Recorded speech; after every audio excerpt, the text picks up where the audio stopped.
more about. Now, I would like to start with Chika on this one. I'd like to get your view on this one. Monies, I mean, these are politically exposed individuals with monies, properties to the tune of millions in dollars in their name seized. Now, but my question now would be, how significant really is the case?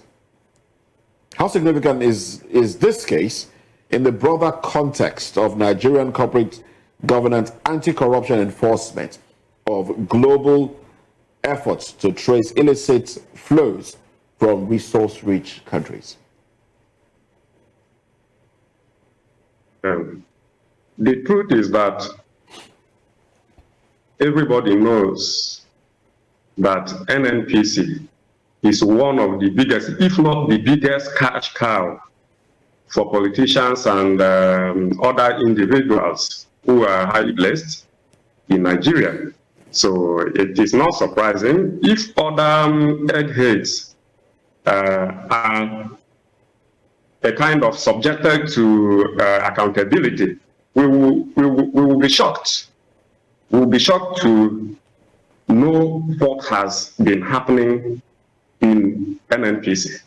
So, and I thank God that the probe didn't take place in Nigeria. If not, the man would have escaped justice.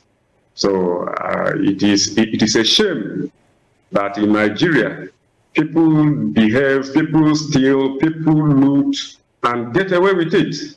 So I wasn't surprised, because I know that Nnpc is the biggest cash cow in Nigeria. Now, with this probe taking place abroad, does this forfeiture amount to recovery of funds for Nigeria, or? Yes.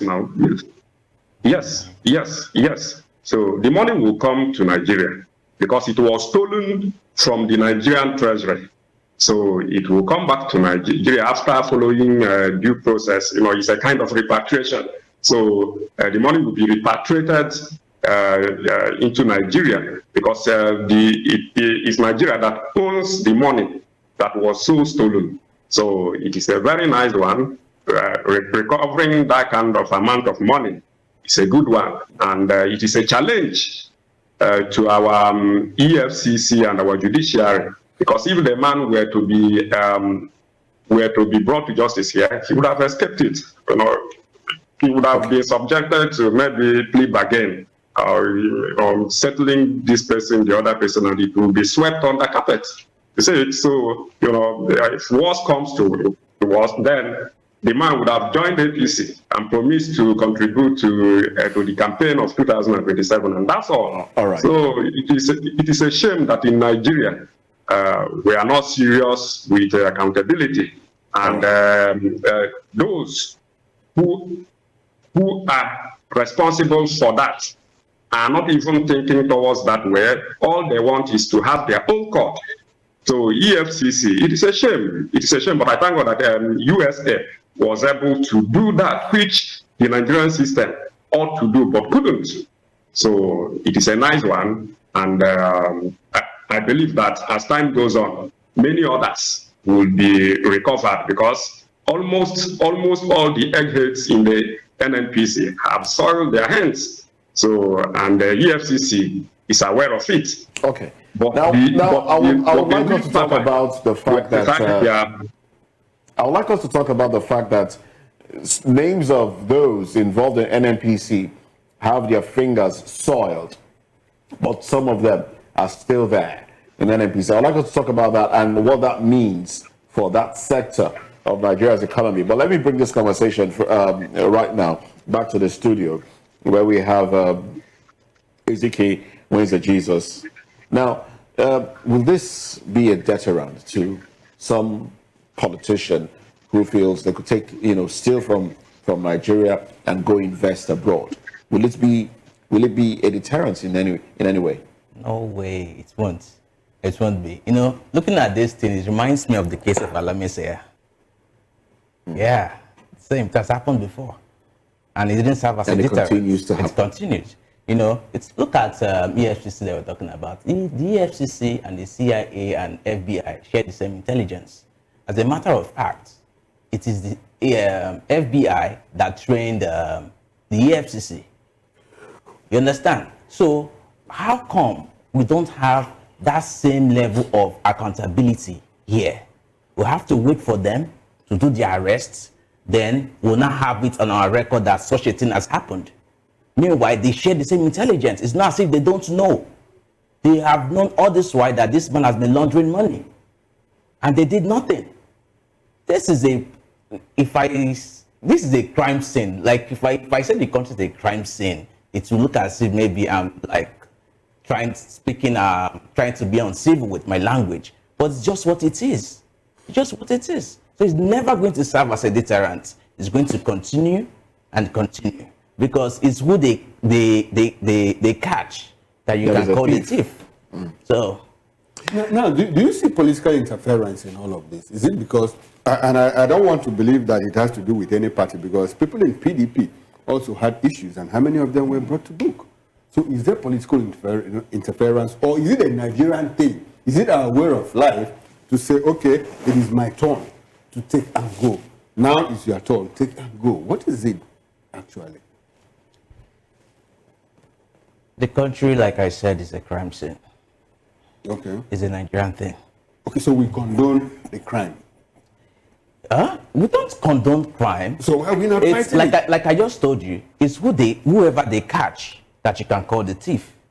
You understand? But in the real sense, this is a Nigerian thing. It's happening, and it's going to continue to happen until a more superior power like the FBI or the CIA comes to tell us that, oh, this person is a thief. Then we wake up and be like, oh, we actually have a thief in our midst. You know, in our midst. Meanwhile, we've always known that this person is a criminal. Exactly the point. Is it an institutional problem, or is it a personal problem about the person that runs those institutions? Because we see that we had a certain James Onanafe Ibori, you know, who had cases here. He was discharged and acquitted in almost about how many of them? More than 10 cases, you know, against him. He went to UK, just one caught him. They tried him and jailed him. So is this institutional problem, or is it a problem of the persons running the institutions? Institutions and systems are what makes people. People don't make institutions or systems. So it's a system problem. Okay, not a personality. Not a personal problem. The system that we have will bring out the next criminal. You know, somebody was asking me a question some few days back. And I told the person that what the next election is going to bring to Nigeria is the next criminal. The next criminal. The next criminal. So there's really no hope. There's no hope because it's a system error. You understand? Until we correct. How do we refine and reform the system? How do we reform and refine this system? Is it the call of leadership to do that, or the call of citizens to do that? Which one? The citizens can't. The citizens have tried. But what happened? Have they tried enough? They can't try enough, my brother. All right. Thank you so much. Thank you, Mr. Wednesday Jesus, for that. Mr. Frank, here, so let's get into this conversation. What do you make of this particular, forfeiture? And, what does this really entail? Because I think last month, a few months ago, we also learned that a city minister in Nigeria also bought some properties in U.S. And, someone here in Nigeria decided to take the particular case to U.S. court. And, we're yet to see how that unfolds and everything. What does this really portend? What does it speak to the fact that we are still looking for 210 trillion unaccounted for from Nnpc? And we're getting information that officials of Nnpc indulging in money laundering, buying properties worth 2.5 million in U.S. Before I hit the nail on the head, in concurring to a large extent with what the earlier speaker in the just said, referring to FBI and CIA training the FCC, and talking about the fact that the FCC has same information, I want to say something. The EFCC Act, you can download the soft copy and peruse it. Going to FBI and CIA are two distant places to consider. South Africa is right here in our continent. They have what they call the public protector. Jacob Zuma was the president. It was a lady that was the public procurator in South Africa. It was an investigation that made the president to lose his seat. His party compelled him to resign and even had to serve prison term. His case is even still in the court. He may still end up in prison on certain notes. That is South Africa. But EFCC in Nigeria, set up by Obasanjo in his first tenure, sometime in 2003. Go and peruse the act of EFCC. EFCC has teeth, but they can't bite because they are structured to be tied to the apron string of the presidency. Under Obasanjo, I will not have watched the information that's put forth by, it was on TVC I watched it, highlighted by Babajide Jolade Totitoju, where he talked about where they wanted to write against the then former MPA, I don't want to mention his name, he's an anchorman of PDP, where Nuribadu had to read him that he has a file on this guy, but he can't bring it out because he doesn't know how the president to take it because the man is very close to the president, then Obasanjo. So the press had to leak out the information. That was what made Obasanjo to allow Nuribadu to prosecute him. So how can the EFCC bite when it is tied to the imposing of the presidency? That is part of the issue. Talk about the fact that Nigeria as it is will not work.